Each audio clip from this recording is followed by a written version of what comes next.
Assalamualaikum warahmatullahi wabarakatuh. Alhamdulillahirrabbilalamin. Wabihi nasta'in wa ala umuri dunya waddin.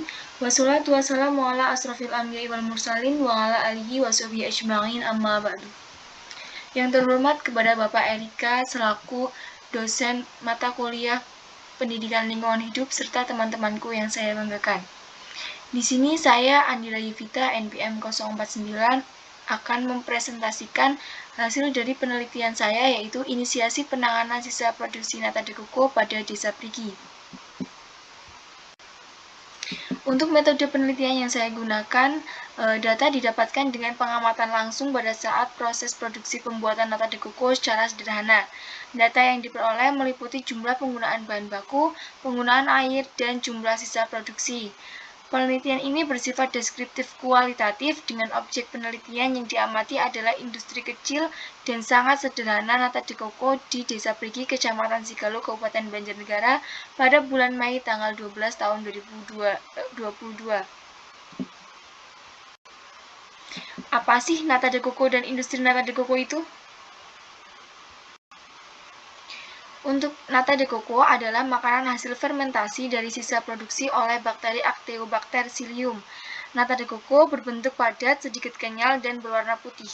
Sedangkan industri nata de coco merupakan industri pangan yang mengolah air kelapa untuk dijadikan produk nata yang siap untuk dikonsumsi.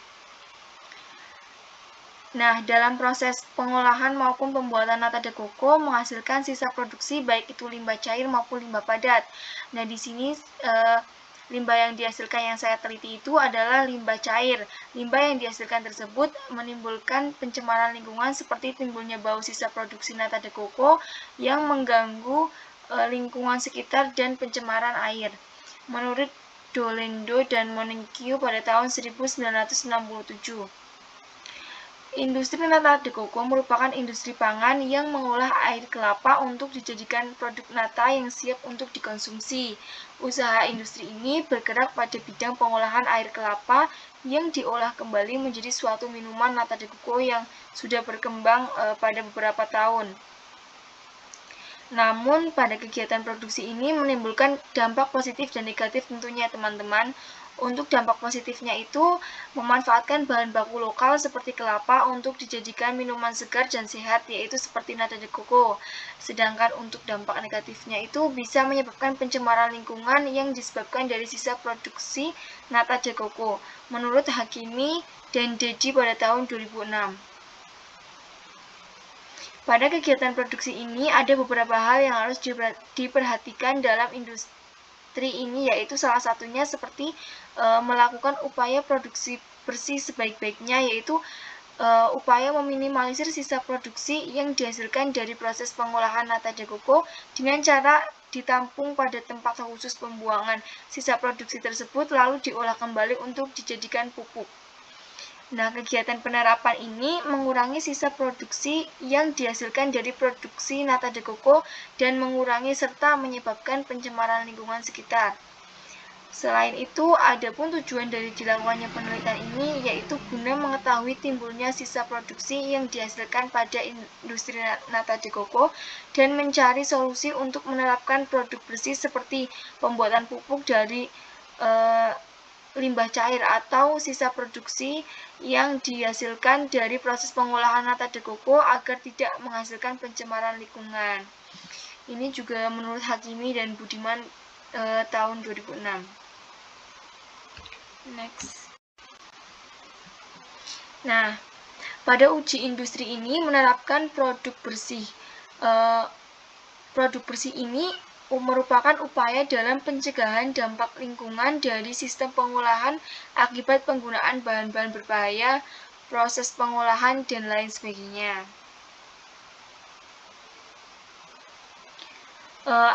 Mungkin teman-teman itu penasaran ya, apa sih produksi bersih ini? Nah, produksi bersih ini dilakukan dengan cara melindungi lingkungan agar kegiatan pembangunan atau pertumbuhan ekonomi, mencegah terjadinya pencemaran lingkungan oleh limbah cair, mencegah terjadinya proses degradasi lingkungan, dan memanfaatkan sumber daya alam melalui penerapan daur ulang sisa produksi untuk dijadikan sebuah pupuk gitu ya.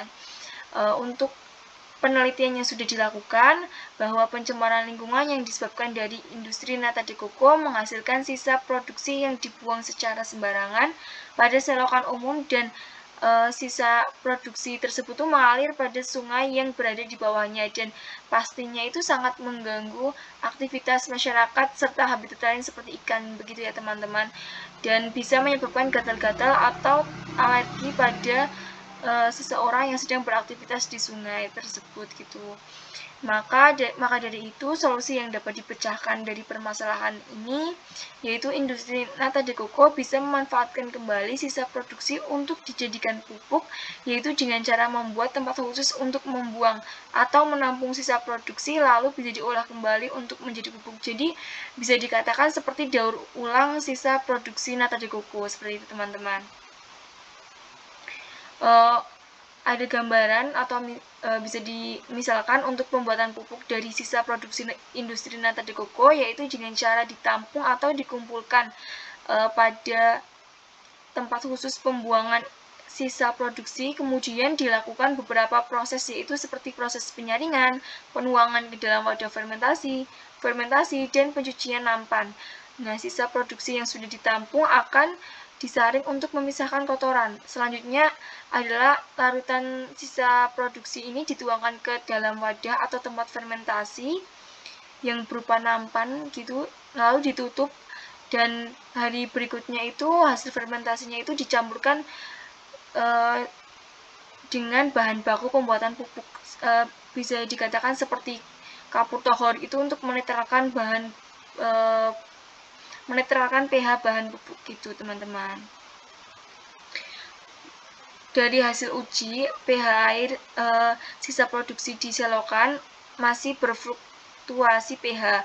Proses menaikkan pH sisa produksi perlu dilakukan sebab pH sisa produksi pada fermentasi nata de coco masih berlanjut sehingga terjadi endapan partikel.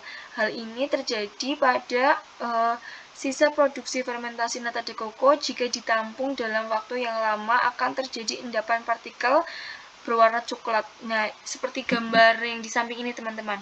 Ini merupakan gambar sisa produksi dari nata de coco, dan yang gambar atasnya ini merupakan nampak depan dari industri nata de coco sederhana di Desa Prigi, begitu teman.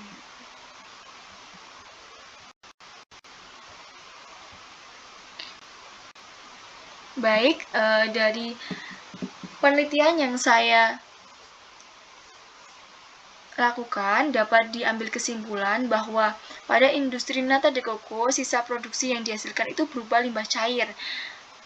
Nah, bisa melihat ini teman-teman, di bagian dokumentasi ini merupakan sisa produksi. Nah, sisa produksi dihasilkan dari proses pengolahan fermentasi. Berdasarkan analisis yang dilakukan, peluang penerapan produksi bersih dengan meminimalisir sisa produksi yang direkomendasikan untuk industri nata de coco yang berupa daur ulang sisa produksi yang dijadikan pupuk sederhana yang kemudian dapat digunakan kembali untuk produksi selanjutnya. Mutu air sisa produksi adalah kegiatan pengolahan sisa produksi nata de coco yang boleh dibuang ke dalam ke badan air atau saluran umum, yakni konsentrasi maksimumnya itu COD 150 mg, BOD 75 mg, TSS 100 mg, dan pH-nya itu 6-9. Berikut ini adalah dokumentasi yang saya lakukan pada saat penelitian di industri nata de coco. Berikut daftar pustaka yang saya gunakan. Dan sekian presentasi dari saya. Saya ucapkan terima kasih dan mohon maaf apabila ada tutur kata yang kurang berkenan. Wassalamualaikum warahmatullahi wabarakatuh. Selamat siang teman-teman.